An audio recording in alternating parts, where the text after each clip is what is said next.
Let's click play. We'll set all the values different to what they were. So enable threading false, chunk animations true, mouse sensitivity 1.5, view distance 21. Click done.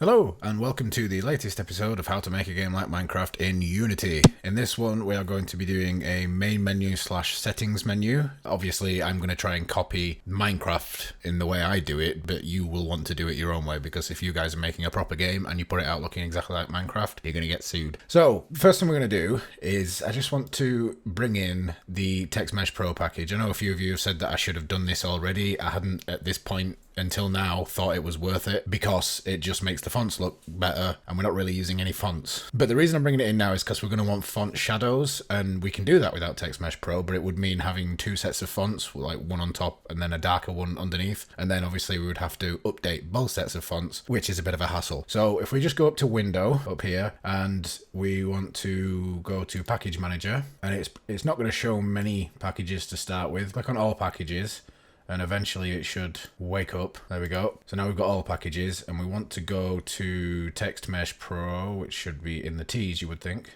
There we go, and just click install there.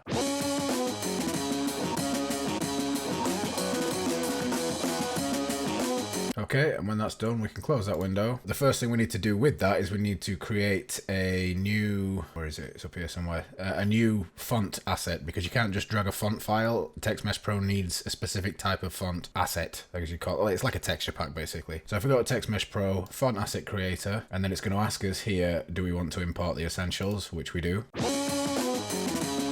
Then we can close that. We're not bothered about the examples and extras. And then up here, we're going to pull in the Minecraft font that we've been using. You can leave all these settings as they are. You can mess with them if you want, but they're fine for what we're doing right now. Click Generate Font Atlas. As you can see, that's created this texture map thing here. And then save it, and we will save it in the fonts folder. We'll just leave it the same name. And there we can now use that font with Text Mesh Pro. And the next thing we need to do, which I've already done because I've already dragged some files in, is I've created a UI folder in our textures folder for these two files, which we will be using shortly. But it's basically just a button and a text box texture. We're going to need a new scene. So before we get a new scene, let's try and keep things nice and neat. So we're going to create a scenes folder, and we're going to drag our main scene into the scenes folder. And then we're going to create a new scene in the scenes folder, and we'll just call it main menu. We'll open up that scene. Now we can delete directional light because we're not going to be using any kind of lighting or anything in this one. And the first thing we will do in our new scene is we're going to create an image. So go down to UI, go to image, and we want to set this to stretch. So if you opened up this menu here, so the one we want is this one down here, and if you press this one down here, and if you press Alt, you can see it's automatically set to stretch to the full extremities of that of whatever that layout is. In this case, all four corners. So click that, and it automatically stretches it out to all four corners. Now, obviously white is a bit dull. As I'm copying Minecraft for this video series, I'm going to go with the Minecraft standard sort of settings menu. So if we go into, if I could just remember where I stored it, we go into Resources, Atlas Packer, and these are where I have all the individual textures for our texture atlas. As you can see, we have dirt here, so I'm just going to duplicate that, and we're going to drag that into our UI folder. And then we can just call it menu BG. And we need to change what it is. So instead of it being a default texture, it's going to be a sprite. And we want to change tight to full rect, just because apparently sometimes it can cause issues. I didn't come across any issues myself, but apparently it does when you use it the way that we're going to use it. Make sure we've got it on repeat this time, and we want it on point. And then you can change these as well. They don't really make a difference, but we want compression on none, because it's a 16 by 16 texture. You can't really compress it anymore, and also compression can mess with it and make it look wrong. And then with our image, we're going to drag that into there, which obviously that doesn't look very good at the minute, but we can go down to here and we can say tiled, and now it is closer, but still not quite right. So we can change this to make it fit our needs more. Obviously 2 is the wrong direction, so let's try 0.4. 0.5? Go 0.5. Okay, that works for me. So the next thing we're going to do is, well, actually, first thing we're going to do is rename that to background. If I've not covered this before, or if you've not worked with the UI system before, things will be drawn in the order that they are under the canvas here. So if I created let's just duplicate this one, and we will tint it red, and then we'll make it 200 from the left and 200 from the right, so you can clearly see it. Now, this background is first in line, so that gets drawn first. This one's second, so that gets drawn second. However, it would be reversed if I move this above there, and now you can't see the red one because it's been drawn before the other one, which goes over the top of it. So if you ever create a new text UI element in your canvas and you can't see it, check what order you've got it in the hierarchy, because that could be what's causing it. So we'll just get rid of that red stripe that we don't need. So we're going to create a menu button. So we'll go to UI and we want a Text Mesh Pro menu button, because we're using Text Mesh Pro, we may as well use it all. And over here for these two, we need to do the same thing that we did before. We need to change them to sprites. We're going to want that to be full rect. And then if we go into our button and we pick the button image and drag that in there, you can see that looks absolutely terrible, and that's because it's been stretched. So if I made that 30, it still looks kind of terrible, but at least it's terribly proportioned evenly. Oh, that's sorry, the other thing is we need to make this, we need to set all these as well. This one doesn't need to be repeat because we're not going to be repeating this one. So that's fine there like that, but obviously that's no good because the text won't fit. So let's for now just make that 200. As you can see, it looks better now that we've made it point, but it's still stretched to all hell. So if we go down to here and we change this to sliced, and it's giving us this error saying it does not have a border. And that's because we need to go into our button, and I don't know if we can do two at once, so we'll just do the button for now. And we want to click Sprite Editor. And as you can see, we've got I think we've used a Sprite Editor before in another video, but if not, this is a way you can just cut up, like say a sprite sheet. You've got an animation of a little walking character, you can cut it up into individual sprites. And we want to drag in these. So our border is 2 pixels, or is it 4 pixels? It's 4 pixels wide. So it's the black outline plus the sort of embezzle shadow, or bevel shadow. I know words. And then same for here and here. So what this means is that it's going to keep this outer part untouched. So when it stretches things, it's only going to stretch this middle part. So if we click apply now and we leave there, you can see it looks a lot better. And then just while we're there, we'll do the same thing with this one. Although we're not using it just yet, but we do need to do it, so we may as well do it now. We'll go into the hierarchy and pull down the button, and we can see we've got a text object, and that is the text in the actual button itself. So let's change that font to Minecraft. We'll make it, I think 28 was a good size. We want it to be white. And if we scroll down, we've got all these extra settings here, and the one that we're interested in is underlay, which another way you can think of it is shadow. Enable that one. Let's just make it solid, fully transparent, fully opaque even, and then give it the maximum offset, but in the other direction. And if you want, you can make it a little bit fuzzy, or not fuzzy at all. I think it looks fine if we just leave it there. Sorry, this one's the fuzzy one. That's entirely up to you. I'm just going to leave it like that. And then also, because it seems a little bit out, I'm just going to move it up a little bit. About there, -3. Yeah, -3 looks about right. There we go, we've got a button. So what we're going to do with that for now is we're going to go into our prefab folder and we're going to drag that in there, and then we've got a prefab for buttons. We don't need to go through all that every time we want to create a button. So this one we're going to call Start Game, and we'll go into the text and we will rename it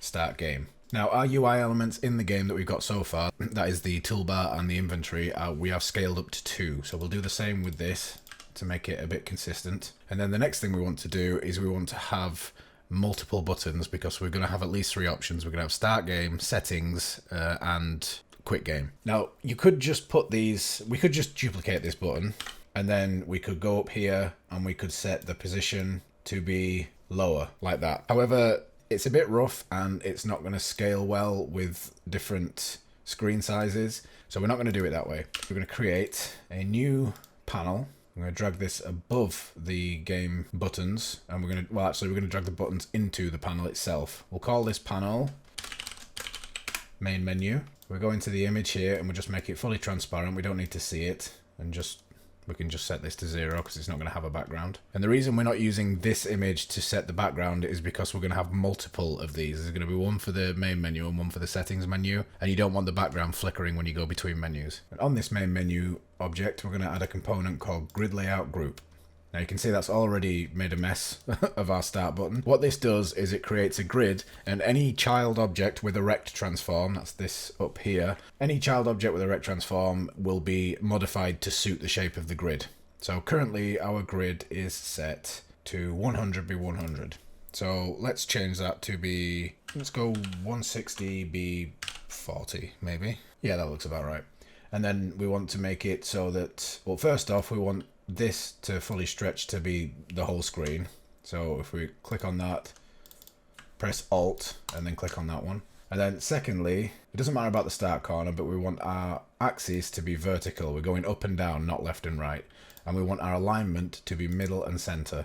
So you can see it's already put it in the center. That's great. But the benefit of this is now that if we duplicate this button, it automatically slides that one up. Obviously it's not slid it up far enough, but we can change that by fixing this spacing here. So the button is 40 deep, so if we make it 50, that gives us a bit of a space between the button. So we'll leave that like that, and then we have this new button here, which we will call settings. And if we go into the text menu or the text object, we can rename it as such. And then we'll duplicate that one more time. Call this one quick game. Go into the text and quit. Now, it's not as straightforward as that when you start a game, because you need to give the game a seed. Now, obviously, you don't want to have your player be going into the settings file and changing the seed here. Where is it? There. But also, the seed itself isn't something that you should have in the settings file in the first place, because it's not specific to the overall game, it's specific to individual worlds. So we're not going to put in that in the settings page, and we're going to take it out of the settings file a bit later on in the video, but for now we're going to create a text input field. So if we go into main menu, go into UI, and we want Text Mesh Pro input field, and as you can see it's already screwed off into the corner, but that's because it's not made it part of this. There we go. So if we drag it into our main menu. So this one's a little bit tricky. First off, we know the scale is going to be 2 by 2 by 2, and then we want to use our text box graphic the same way we did before. And if we drop this down, you can see we have a text area and we have a placeholder and a text. Now the placeholder is this enter text value here, and then the text is obviously the text that shows up when you type something. So first of all, let's use our Minecraft font. So we'll just set that to New World, and then make it white, obviously, and the size I believe was 28 that we've been using.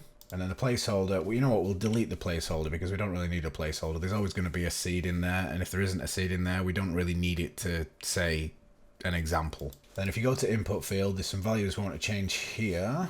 So character limit is the main one.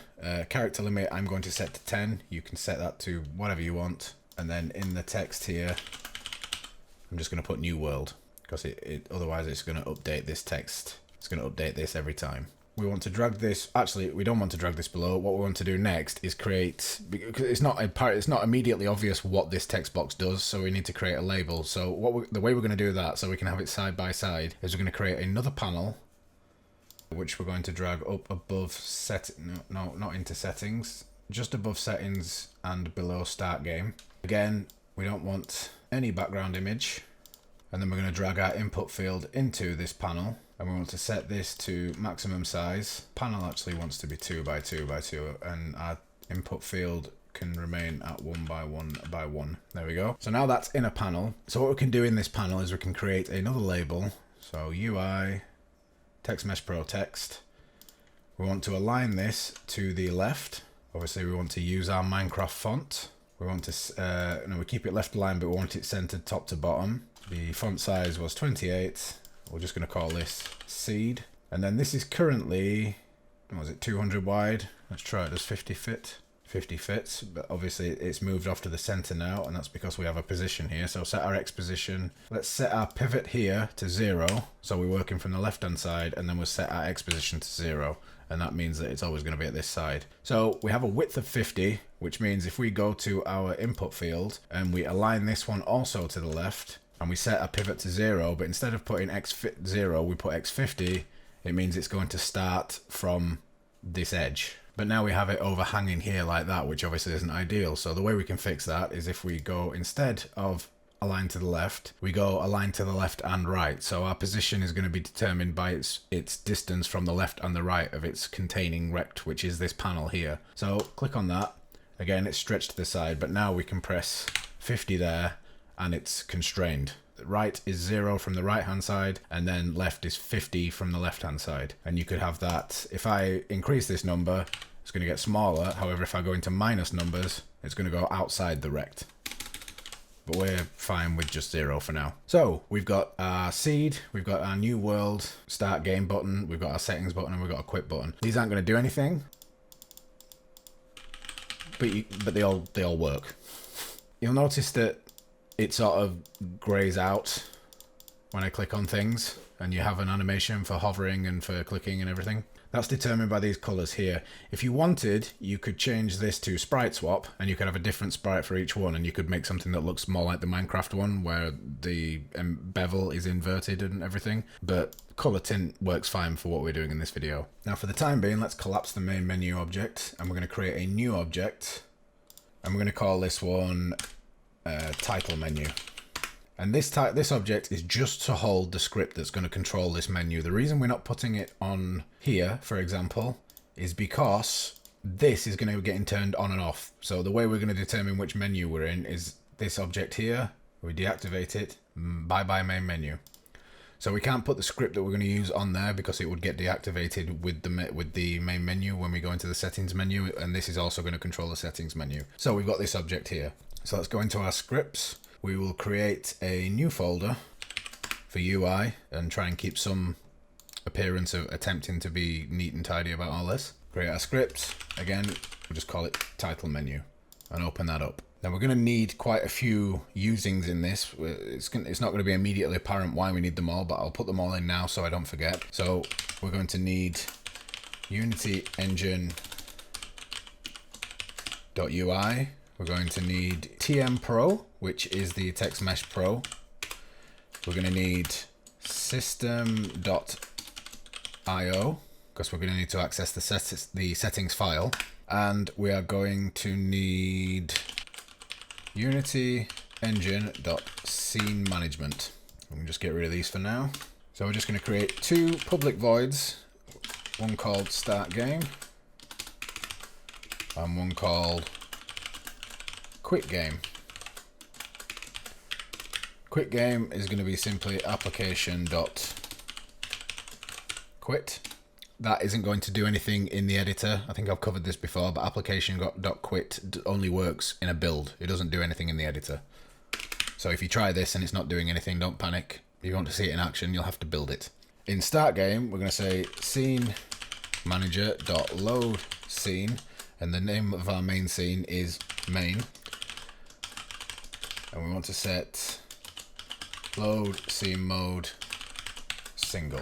So now if we go back in here and we drop down this main menu object and we go to start game and scroll to the bottom of the inspector, you can see you've got this on click event. So if we add an event and we drag in, we need to actually drag our title menu onto our title menu object. Now if we drag in title menu into this here and drop this menu down, you can see we have a title menu script, and in here we have the various functions that we can access. So we have start game because we made it public, which is another thing to note. If you haven't got this as public, you won't be able to access it from in here. So that is that. And then in quit game, we want to do exactly the same thing, but obviously with the quit game function.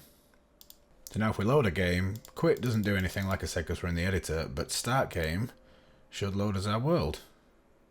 And there we have it. Now let's get that settings menu going. So just to save a little bit of time, we're going to duplicate the main menu and we're going to deactivate the main menu for now. Now our settings menu, which we'll call settings menu, we're going to make a little bit different size-wise. So we're going to go with 30 and spacing of 40. And we don't need this panel. And we do need a title. We want to say that we're in the settings menu. So if we go to settings menu, right click, go to UI, Text Mesh Pro, drag that to the top, although it doesn't really matter because none of these objects are going to overlap, but why not keep it in the right order? Just say settings, select the correct font. Nope, that's the same one. The correct font, we'll set this to 28. That wants to be 2 and 2 and 2, so it's the same as everything else. Center aligned. And that will do for now. Actually, let's make it 24. And we're going to make all these that size as well. So the only button we're actually going to be using here is the done button to say that we're finished with the menu and want to go back to the main menu. So let's turn our quit game button into a done button. And then if we go back into our script, we can say public void enter settings, and then public void leave settings. And we want to take in two references, public game object main menu object, and then public game object with only one T and no capital B's, settings object. And then in here, all we're going to do for enter settings is we're going to say main menu object dot set active false and settings object dot set active true. And then for the reverse, we're just going to copy that and reverse the values.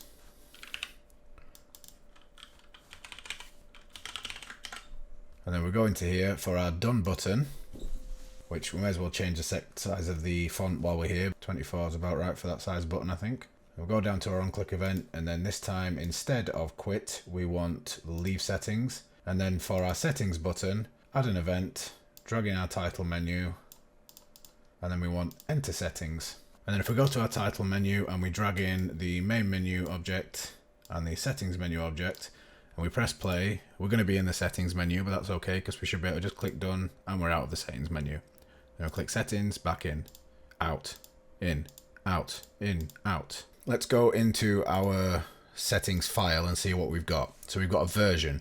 We don't really need to, well, we don't set the version, so we don't need to add that into our settings menu, although you could have a little text box in the corner that says the version. That's entirely up to you. View distance we need, enable threading we want, mouse sensitivity we want, seed we're going to be getting rid of from this area, and then enable animated chunks. If you've gone through that video and done that, we're going to put that in here as well. If you haven't done that, don't worry, you're not missing anything out. So let's start off with view distance. So go into our settings, and below our text, we'll drag it to the right place in a second, we want UI. Now there's no text mesh pro thing for a slider, so we just have to use the regular Unity slider, and we want to drag it to below text. So obviously that doesn't look very good. So the first thing we can do is we drop down this and we have all these different areas. Now the fill area is basically if you want it to change color where it's, so we drag it from left to right. The fill area would be the left hand side of the little toggle thing would be a different color to show that that side is full and this side is empty. That's not how Minecraft UI looks, so we're going to get rid of that, so you can just delete that one. The background is the one we're interested in, so for the background image, go find our textures, and we want the text box one. So go back to background, drag in our text box to there. And then for the toggle, so that's the handle slide. Is it handle slide? No, sorry, into the handle slide area, you've got the handle. For that, we're going to use the button. So it's looking a bit closer now. Next thing, the overall slider, we want to set to the same scale as everything else. And then for the background, maximize that. And then the toggle itself, if you want to mess around with the size of it, you can change the width. I'm going to change mine to 15 because I think that looks a bit better. And then what we're going to do is we're going to duplicate, we'll just label this heading so we know what it is. And then we're going to duplicate it and steal it and put it in our slider. And we want it maximum size. And we're going to have to drag it down below everything else. Because as I said, if it's below something, it gets drawn before it and then it will be covered up by it. So we want it center aligned there. I think we worked out the offset of -3, made it nice and central.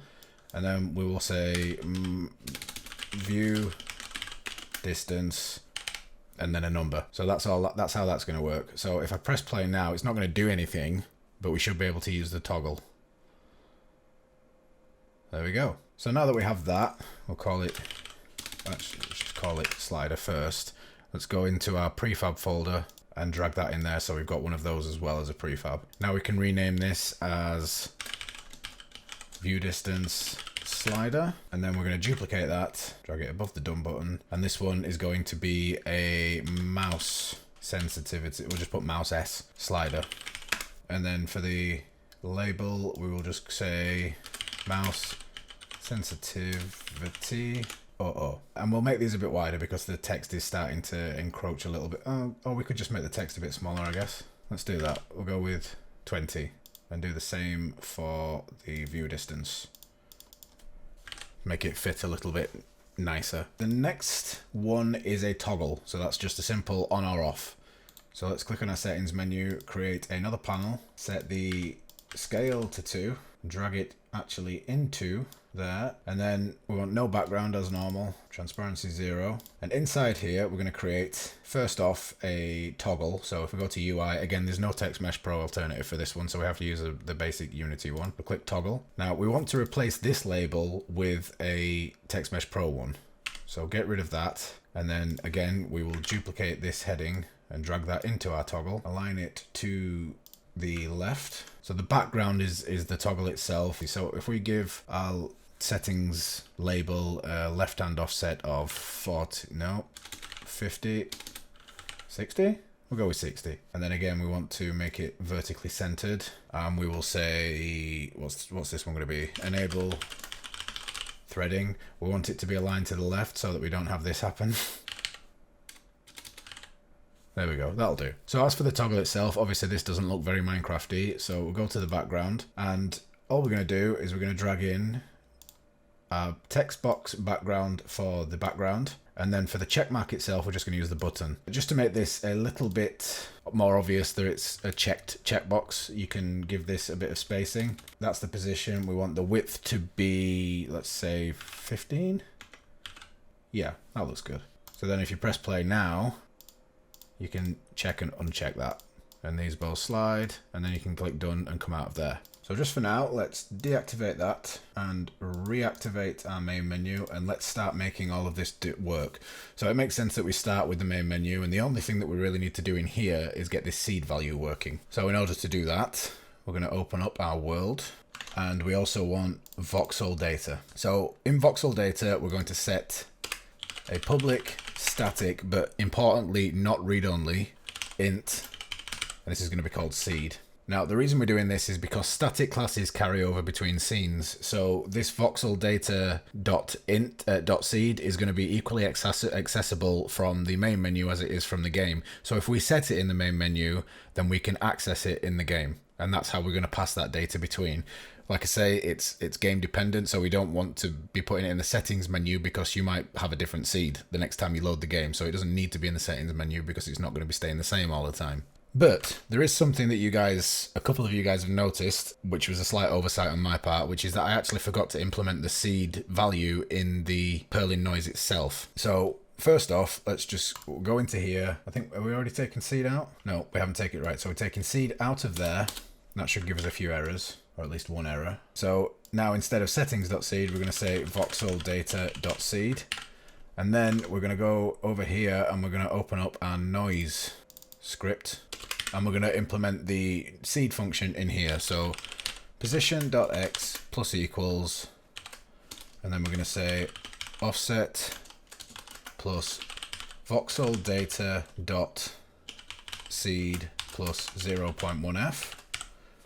And then we can just do away with the offset here and do away with the plus 0.1 there. So it's all handled there. And then same at this side. Get rid of the offset, get rid of the plus 1, and then duplicate this, obviously. Point Y, and then all that stays the same. So that now implements the seed into this part, and then we want to do it down here, but for down here we can just copy this because we're already modifying the position values at the top.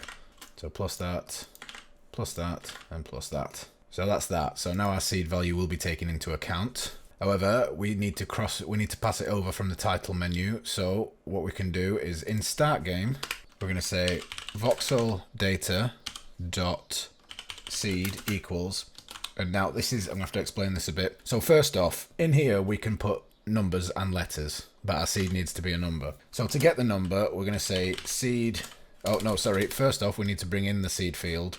So let's just say header main menu UI elements, And then we want text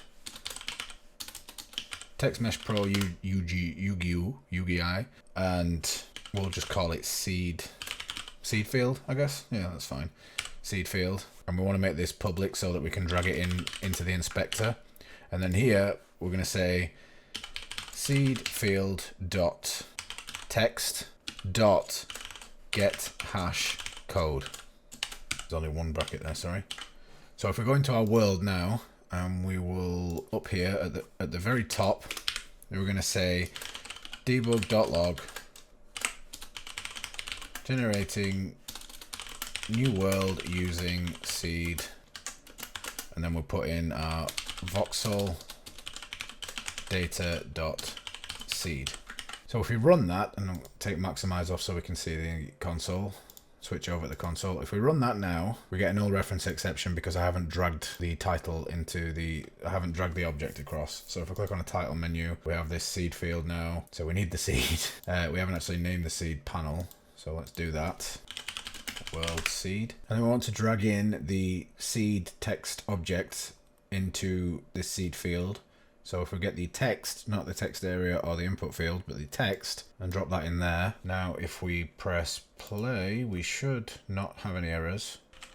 I'm going to set that to, I don't know why that's just decided to zoom in by itself. Unity has been very weird today. And we click start game, saying generating new world using seed, whatever, 256047. It's generating the hash code.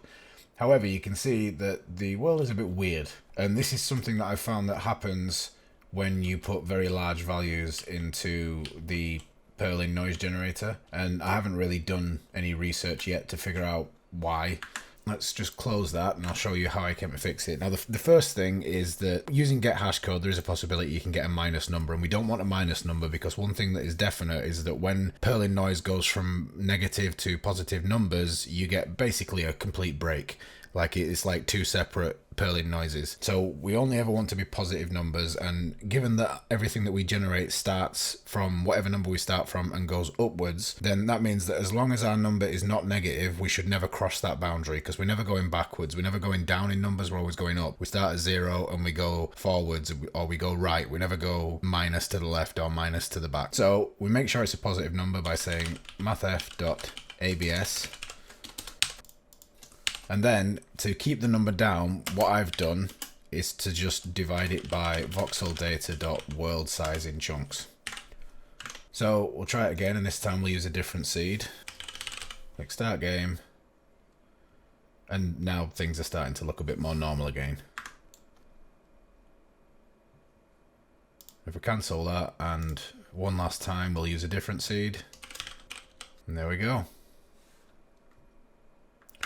So that's the seed part. Now we need to get our settings done. So the first thing we want to do now is we want to go into our world script, we want to go down to our settings, and we need to give this lot a default set of values, because we can't guarantee that there will be a settings file. As you found out if you tried to build the game, it doesn't carry over all the external files, all the files that aren't part of the assets. It doesn't carry those files over. So if there is no settings file there, we need to create one, and if we're going to create one, we need to know what values to put in it. So I'm just going to set these to basically the same as what I've got them set currently.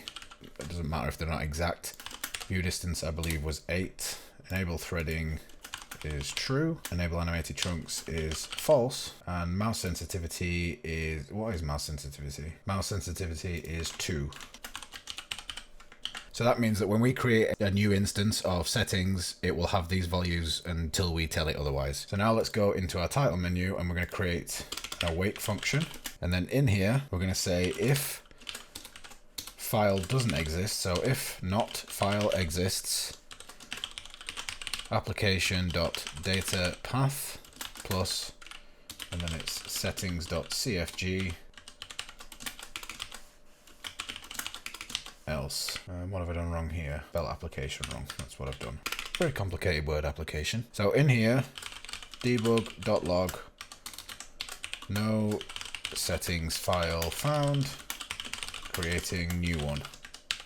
And then we need to be able to create a new one, and to do that we need to have some settings. So let's just go up here, settings, and then under here we're going to say settings equals new settings, and then that will create a new settings class with the values that we just assigned here, because we're not telling it anything different. And then we're going to say string JSON export equals JSON utility dot to JSON settings. And then we want to write that to file, so file dot write all text, and we'll just copy this. And then what we are writing is the JSON export. So that's what happens if there's no settings file. And if you can remember, this file.write all text, it will create a new file if no file exists, and it will overwrite an existing file if it's already there. So we don't need to worry about creating a file separately or saving over another one. This will just blast it out regardless of the situation. And then else debug.log settings file found loading settings. And then for this one, actually, we'll just, if we go into world, we can just steal it from in here. So if we just quickly run that to test it, settings file found, loading settings. And then if we rename our settings file just for testing purposes, so now it's not going to find that settings file. No settings file found, creating new one. And then if we go back in here, sometimes you have to Alt Tab out to get it to show up. We have a new settings file and it's got all the values that we set as default. So now we need to make our settings menu work. So let's just, for the time being, close that down and open this up. I want to go back into our title menu and we need to bring in a shed load of new assets references. So this is the settings menu. And then under here, we need a public slider, which we'll call view dist slider. Public text mesh pro view dist text. Then another slider for mouse, which I'm just going to call slider. You can rename these however you like. Text mesh pro mouse text slider. And then finally, two toggles, toggle threading toggle, and public toggle chunk anim toggle. Again, if you didn't do the chunk animation loading thing, you don't need to worry about that. So let's just, before I forget, because I always do, go and add these references. So in our title menu, we now have all these settings menu elements. View distance slider, mouse slider. Which one's which? Oh, we only did one toggle. So let's just firstly rename that threading toggle, and then duplicate that, drag it up above the done button, and this one chunk anim toggle, and then we want to rename this. Where's the text? There's the text. Chunk animations, we'll just call it. So then back to our title menu, and we want to drag in our toggle for threading, and then our toggle for animations. And then finally we need the text, which is the view distance O and mouse sensitivity O, which is there. So that's the view distance one, and then in the mouse slider there. Right, so that's all the references we need. So what we want to do is we want to go into here and we want to slide down to our enter settings, and we're going to type a load of stuff out. So view distance slider dot value equals settings dot view distance. View distance text dot text equals, and then we're going to say view distance plus settings dot view distance. Do you know, actually, we're not going to use settings dot view distance. We're going to use view distance slider value, because then it's definitely the view distance that is on screen. And then same again for mouse slider.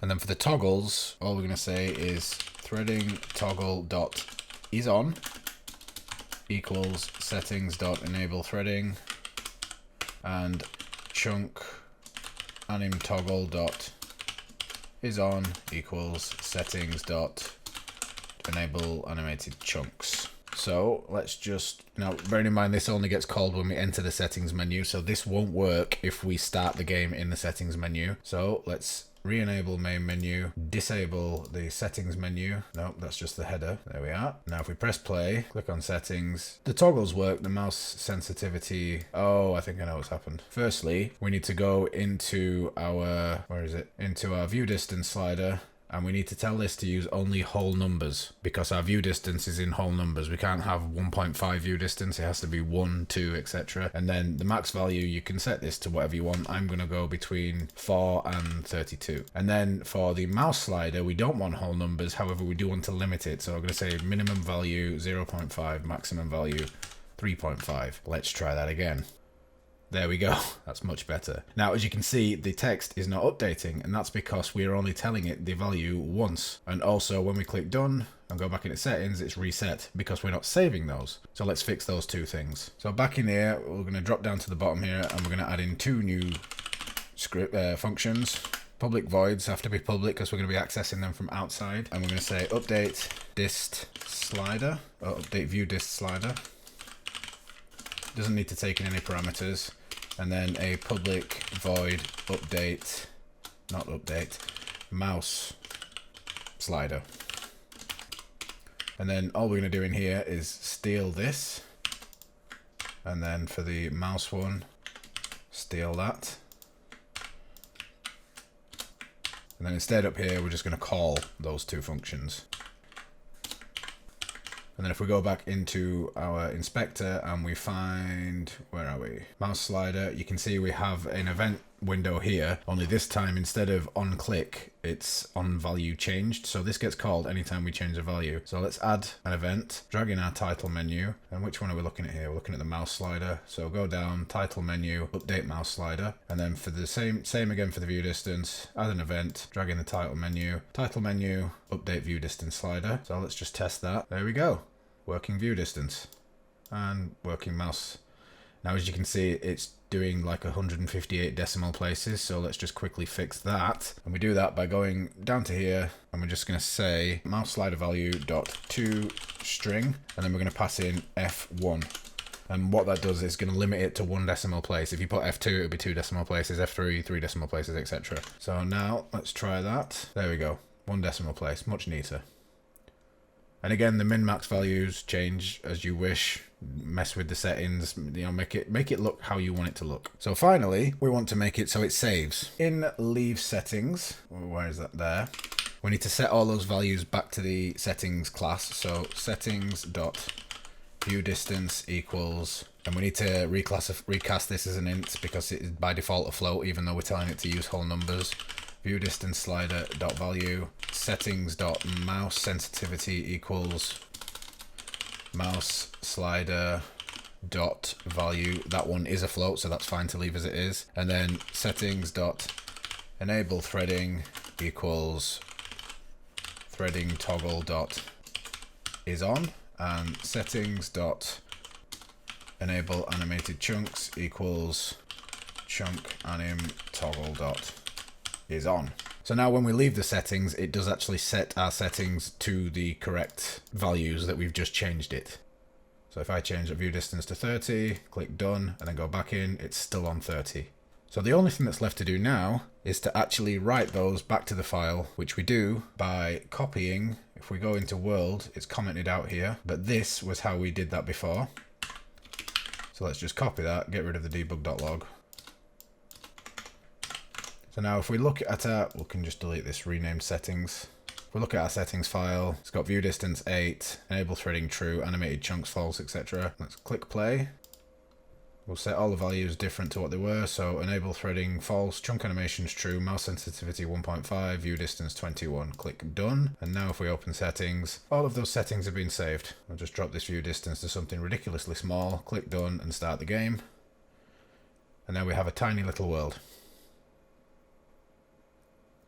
Tiny little world that is being loaded very slowly because threading is turned off, but is animated as it loads. And you can see you have this little debug.log telling us that it found the settings file correctly and it generated the new world using that seed. And that is that. So I hope you liked this video. The only thing left for me to do now is to thank my amazing subscribers and my even more amazing Patreons, and especially Professor DJ, who is at the sugar daddy / mama level and is a super supporter. So I hope you enjoyed this video. Thank you again to everyone who watches. Please like and subscribe if you haven't. Let people know about it. It's probably the biggest way you can help this channel, is to just, share it, let other people know about it. And I will see you next time. Bye bye.